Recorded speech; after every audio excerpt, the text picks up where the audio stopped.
آج ہم یہ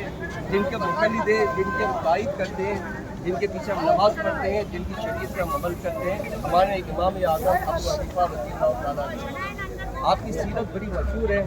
اور آپ کے بارے میں آپ کی ریاضت عبادت بڑی مشہور ہے کہ آپ ساری رات عبادت فرماتے تھے، جبکہ پہلے ایسا نہیں تھا۔ ایک بار کا واقعہ ہے کہ آپ کی مشہوریت ایسی تھی کہ آپ تقویٰ آپ کے اندر بہت تھا، جس کی برکت سے اللہ پاک نے آپ کو بڑا نوازا۔ پہلے رات بھر عبادت نہیں کرتے تھے تو کسی نے کہہ دیا کہ ہمارے امام صاحب جو ہے رات بھر عبادت کرتے ہیں، تو اس مسلمان کے حسن ظن کی وجہ سے کہ میں تو رات بھر عبادت نہیں کرتا، تو یہ مسلمان نے میرے ساتھ حسن ظن رکھا ہے، تو اس دن کے بعد سے ساری رات عبادت کرنا شروع کر دیا اور ایسی عبادت کرتے کہ ساری رات ایسے کھڑے رہتے تھے کہ جیسے ایک مطلب ہے کہ سمجھ لیں کہ کھمبا کھڑا ہو، ہلتے جلتے بھی نہیں تھے، اور ایسے تیار ہو کر آتے تھے کہ جیسے دولہا آتا ہے شادی کے وقت، اس طرح تیار ہو کر اللہ کی بارگاہ میں کھڑے ہوتے تھے۔ تو اس طرح ان کا یہ تقویٰ تھا اللہ کی بارگاہ میں آنے کا۔ تو ہم بھی جن کے پیچھے جن کی شریعت پہ ہم چلتے ہیں تو ہمارا بھی انداز ایسا ہی ہونا چاہیے، کپڑے صاف ستھرے ہوں، خوشبو لگا کر اللہ کی بارگاہ میں آئے، کیونکہ ہمارے امام اعظم نے ہمیں یہی سکھایا کہ جب اللہ کی بارگاہ میں آؤ تو خود کو بناؤ، سنوارو اور اندر سے بھی اپنے آپ کو سنوارو۔ مین تو اندر کا بدلی کرنا ہے نا، ظاہر تو کوئی بھی خرید کے بدلی کر سکتا ہے۔ ایک بار ایسا ہوا کہ آپ نے فتویٰ دیا کہ بارش کا کیچڑ جو ہے معاف ہے، بارش کا کیچڑ جو ہے برسات کا کیچڑ ہے معاف ہے۔ پھر اچانک برسات ہو گئی اور آپ چل رہے تھے، کہیں سے کیچڑ ہو رہا تو آپ دھونے لگے،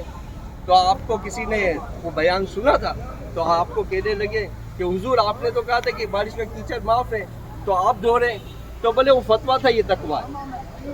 وہ فتویٰ ہے، یہ تقویٰ ہے۔ تو ہمیں امام اعظم نے تقویٰ کی ہی ہمیشہ تعلیم دی ہے، اور ماشاءاللہ اتنا ان کا تقویٰ تھا، ان کا صبر اتنا تھا کہ ایک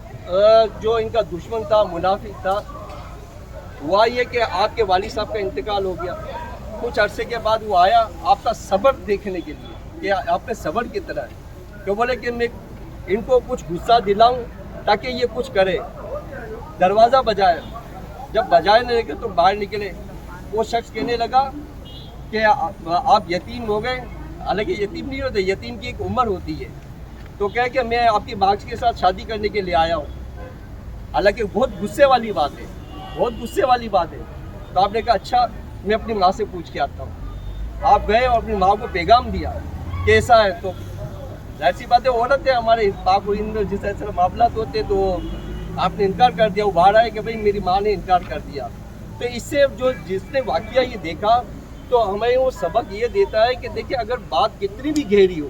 بات کتنی بھی غصہ دلانے والی ہو، لیکن ہمارے امام اعظم نے اس پہ کوئی کلیم نہیں کیا، اس پہ کوئی جذبات کا اظہار نہیں کیا، کوئی غصہ نہیں کیا۔ آپ کی سیرت، آپ کی تعلیم یہی ہمیں دیتی ہے کہ جب بھی کوئی موقع ہو تو ہمیں اپنے آپ کو سنبھالنا چاہیے۔ تبھی تو دیکھیں نا کہ آج اللہ پاک نے ان کو اتنا مقام دیا ہے کہ جہاں بھی ہم ہو کر آئیں سب ان کے پیچھے، سب ان کے پیچھے، تو آج ان کے پیچھے ہم اتنا دور کا سفر کر کے آئے، اور تو ہماری زبان پہ بھی شکوہ شکایت نہیں ہو، عبادت ہو، تقویٰ ہو، جو چیز ہم لینے کے لیے ہم آئے نا تو ان کے فیوز اور برکات لینے کے لیے ہم آئے۔ تو آج ان کی جو سیرت ہمیں ملتی ہے نا بعض کتابوں میں، تو اللہ پاک کے کرم سے کہ انہوں نے وہ کام کر کے دکھائے،